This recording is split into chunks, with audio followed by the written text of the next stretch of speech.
Wali Kota Kendari mengukuhkan ratusan ketua RT RW secara serentak.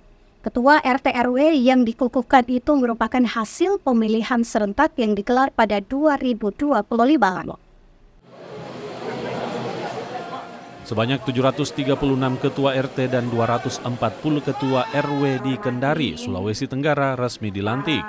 Pelantikan digelar secara serentak dan dipimpin langsung Wali Kota Kendari, Siska Karina Imran. Ratusan ketua RT RW ini merupakan hasil pemilihan serentak yang dilaksanakan pada Desember 2025 lalu. Mereka akan bertugas di 43 kelurahan dan 11 kecamatan. Harapan kita sebagai pemerintah tentu RT dan RW yang baru saja dikukuhkan dapat bersinergi dengan menjadi ujung tombak kita di wilayah masing-masing. Dalam hal ini membantu kami pemerintah untuk seperti tadi yang saya sudah tekankan pada saat sambutan apel yang mana dapat melayani sesuai kebutuhan masyarakat. Pemerintah Kota Kendari akan melakukan evaluasi kinerja RT dan RW secara berkala guna memastikan pelayanan kepada masyarakat berjalan optimal. Selviansa Kia, Kompas TV Kendari, Sulawesi Tenggara.